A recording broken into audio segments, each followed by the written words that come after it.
The Playlist. Anaitwa Ice Prince Zamani umundani kutoka Nigeria kwenye particular ya Major Lazor. Amepewa shavu pia PART1 ranking, amepewa shavu Jidaina, amepewa shavu pia Nasty C kutoka South Africa. Boys and girls, ladies and gentlemen, the reason why nimecheza hapa ngoma ya Major Lazor ni kwa sababu in the house niko joined na top celebrity na ni entertainment publicist kutoka Nairobi, Kenya, ANYIKO. As we told you, leo kwenye The Playlist tutakuwa na exclusive interview na mastori kibao, so unajua umesha tune in. Leo we'll be talking about music, tunazungumzia mastaa wa muziki na pia tutakuwa tunazungumzia industry ya muziki Afrika Mashariki na Afrika kwa ujumla. Anatokea Nairobi, Kenya, na of course kuna mastori kibao kutoka kwake kwa Tanzania tu. Amefanya kazi na Vanessa Mdee na Lady JD na Ali Kiba na Diamond Platnumz na Baraka the Prince, and the list goes on and on and on and on, yeah.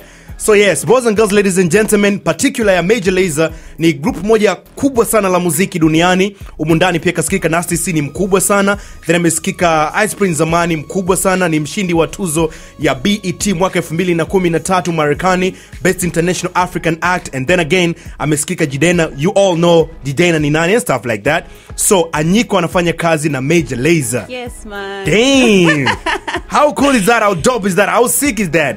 So hii inaenda kufungua milango mingi zaidi ya muziki wetu Afrika Mashariki, yeah? Tena sana, kwa sababu wakati nilipata simu kutoka kwao na wakasema tungependa kufanya promotion for this song in East Africa, in every country. Walifanya promotion TZ, Tanzania and Kenya. I was very impressed, na mimi nikauliza kwa nini?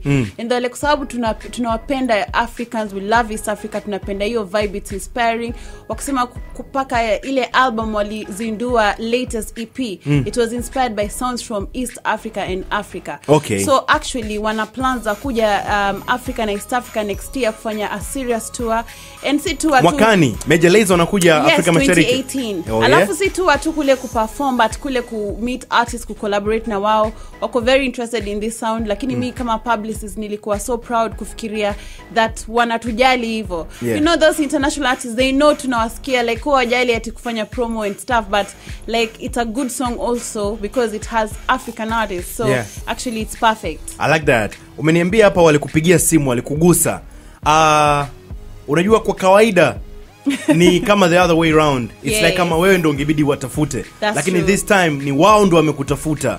Hii kwako ilikwambia nini?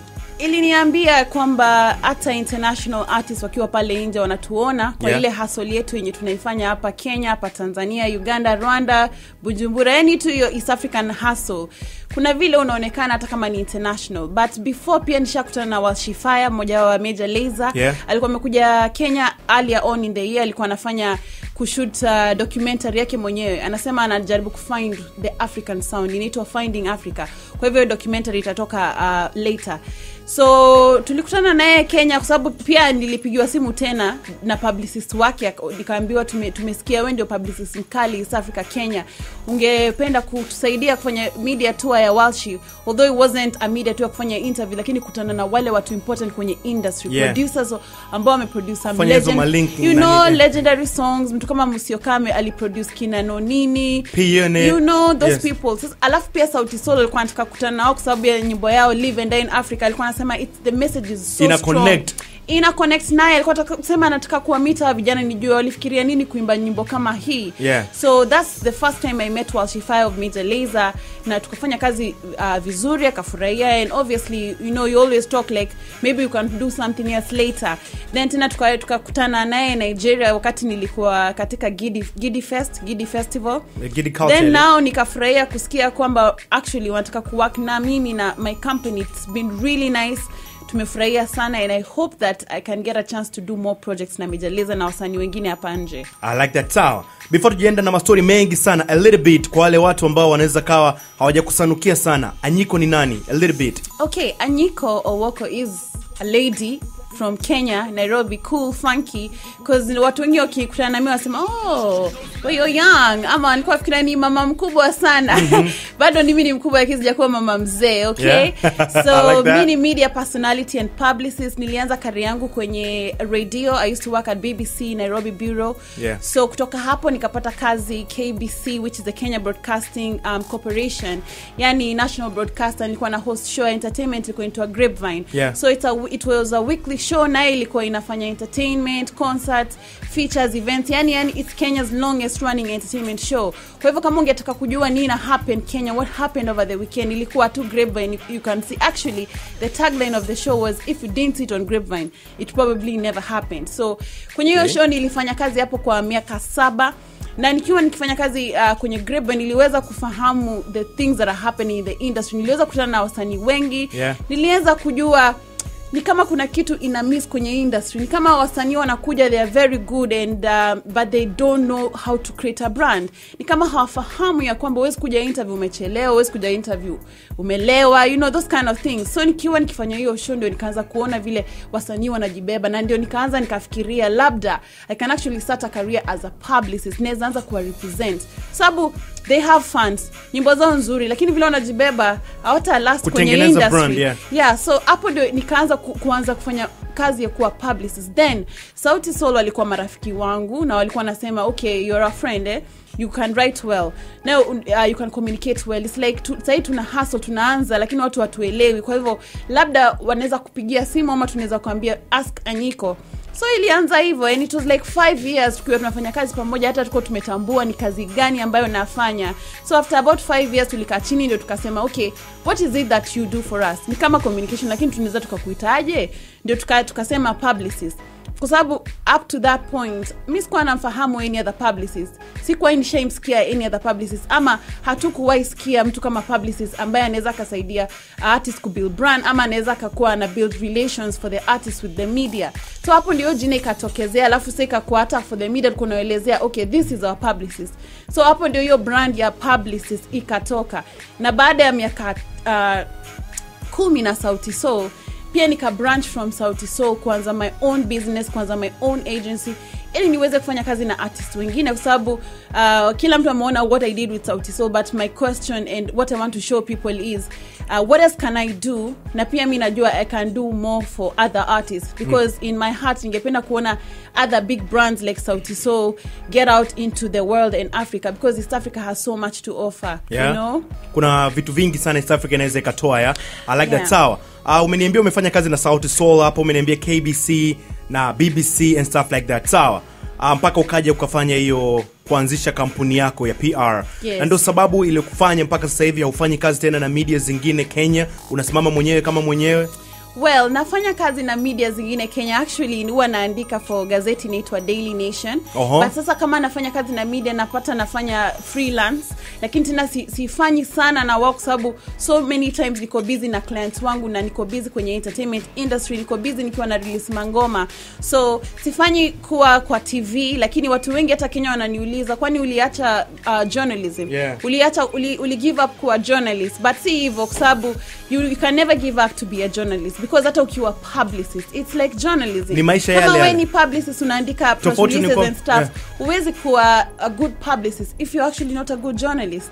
Yeah, so it's like kila kitu that makes a journalist is what a publicist needs to have. So ni vile sasa as a publicist kuna people skills unafaa kuwa nazo, kuna connections unafaa kuwa nazo, which are not necessary for a journalist. So I'm still a journalist. I still write for Daily Nation. I used to write for DSTV. This year ndio nikawacha kuandika for them. But hata TV career yangu sidhani kama imekufa, because it's been 1 year since I left TV. Watu wengi wanauliza utarudi, but I'm still taking a break. Na nitarudi tu. Nishaona watu wengi kutoka TV wakirudi hata 4 years later. My co-host alikuwa tunafanya naye KBC, akaniacha on the show. Alitoka, and then after like 3 years he came back on TV. Sasa yuko kwenye Citizen TV wa Soma News. So even my mama alimuona akaniambia, si pia wewe unaweza kurudi. So it's not over for my TV career. I like that. Sawa. Ulifanya kazi na BBC kwenye World Service Trust, WST. Project ilikuwa inahusiana na nini exactly, na mchongo ulikuwaje? Project ilikuwa inaitwa Kimasomaso, which nafikiri watu wa Tanzania wanaifahamu what Kimasomaso means. Lakini kwenye English kuna ita hiyo show, ama tunamaanisha Kimasomaso, speaking out boldly. So show yenyewe ilikuwa ya ku discuss issues of sexual relations and health. Kwa hivyo ilikuwa tuna communicate kama you're a young person and you're getting into sex, ni vipi ambavyo unafaa kuingia, na ni mambo gani ambayo unafaa kujua. So si topic yenye young people wanapenda sana kuongea about. So kwenye hiyo show challenge ilikuwa how interesting can we make it. So tuko interact sana na young people, tunaoita kwenye studio, wanakuja tuna have a discussion. Then that time ile kitu nilipenda kwa hiyo show, watu walikuwa wanafanya hapo wote walikuwa young. Because that time I was actually in university nikiwa nafanya kwenye hiyo show. So if I call some people niwaambie, "Jo, let's talk about sex." Walikuwa wanakuja kwa sababu wanaona huyu mtu anatuliza talk about sex. Yoka tu kama mimi, you know, they look young. So that's what we were doing, kimaso. Oh yeah, I like that. So, wakati umefanya kazi na Sauti Sol, ulifanya kazi nao kwa muda mrefu sana. Nadhani toka mwaka 2006 umeanza nao kazi, Yes. Somewhere around there. Yes. Almost kama miaka 11 mpaka sasa. Actually 10. Miaka 10. This was gonna be like 11th. Yeah, so 10 years. Yes. Na katika moja kati ya vitu ambavyo ulikuwa unavifanya ni kuweza kuleta mafanikio makubwa zaidi kwenye portal zao za kwenye social media. Mliweza kupita namba mpaka kufikia followers milioni 4 kwenye Snapchat, Twitter, Instagram, Facebook, YouTube. Hivi ni vitu ambavyo akaunti zao walikuwa na manage wewe, content yote, kupublish na kila kitu ni wewe mwenyewe kwa muda wote huu ambao umekuwa nao Sauti Sol. Manake this time pia haufanyi kazi tena na Sauti Sol. And hiyo ni separate question. Nataka kwanza kujua ulikuwa na manage akaunti zao zote kwa muda wote huu? Yes, naweza sema nilikuwa na manage account zote kwa muda zote up until nilitoka last year. But ningependa kusema before last year kulikuwa na mtu ambaye alikuja kwenye kampuni ya Sauti Sol Entertainment kunisaidia kwa sababu wakati nilianza I think ilikuwa easy. Naweza nikasema ilikuwa rahisi, lakini to be honest inafika wakati there's so much happening that singeweza kufanya everything by myself in terms of the postings, in terms of the managing. Actually managing naweza nikafanya, lakini posting singeweza kufanya posting zote. Singeweza kurespond to all the fans. So about 3 years ago kuna mtu alikuja on board. Actually alikuja wakati tulikuwa nafanya ile sura yako. That's the time the assistant came in akachukua hiyo kazi kama social media manager. So up until that point nilikuwa nafanya sana posting, lakini vile alikuja sana nika relax, labda nafanya posting 1-2 ama ku advise hapa pale. Hata kama ni promotions I don't have to push sana because someone is doing it, but from the beginning, like for the first 7 years nilifanya hiyo kazi yote peke yangu. And I opened all those accounts, you know, Twitter, Facebook, Instagram. Wewe ndio ulifunga accounts za Sauti Sol? Zote nilizifungua. Na comment zile za kwa mashabiki na nini wewe ndio ambao ulikuwa unajibu kuwawakilisha kila kitu. Zilivyozidi mpaka kufika zaidi ya watu milioni 4, hii ilikuambia nini? Ilikuwa ni kitu gani? Ilikuwa ni moment gani? Oh my god, ilikuwa furaha tele. Like wakati ilipitisha mamilioni, actually it was this year. So this year imekuwa mwaka, actually last year na this year imekuwa miaka nzuri sana for Sauti Sol. It's like hustling. Alafu nafika pahali vitu zina open up. You know, last year ilikuwa nzuri sana, tulifanya the Live and Die in Africa tour. Ndio tukashinda Mama Award for Best African Group. It's like all these are the things kuna work hard for. Then hata sasa for the millions of followers wao wakafika this year. I'm like, yeah, like that's what we've been working towards all this year. So hata kama nilikuwa nishatoka, then that happened. Nilipatia furaha sana. Pia nionyesha kwamba you can start something, it can become so big, and you can always be proud of that, and you can always inspire some other people to start something like that. So hata saizi like I'm like, okay, the account I'm running now ama zile nitaanza kurun zitafika 1 million followers na zipite. So it's like ni furaha sana. I like that. A quick one, bila details nyingi sana. Wakati mnaanza na Sauti Sol at first mlikuwa mnalipana au ilibidi tu mtake risk mwanze tu hoping kwamba baadaye vitu vitakuja vitakaa sawa? I always take risks. Personally, me wanachukua risks sana, na personally as a professional or as someone who works hard, huwa napenda kuonyesha mtu what I can do. So nikiwahi ku approach, haitakuwa about the money in the beginning. It will be about the money, lakini ikiwa kama hauna hiyo pesa ama ikiwa kama unanishuku, ndakupatia chance ni kuonyeshe what kind of work can I do, because nikisha kuonyesha utajua value yangu na next time itabidi ulipe. Lakini tukianza hakuwa hata na any gigs, hata tukianza hakuwa record any songs, because nakumbuka tulikuwa naenda concerts na hata walikuwa hawana album. So that was also interesting. So what happened, sikuwa nalipo in the beginning, but at some point I started getting paid. Oh yeah, I like that. The Playlist.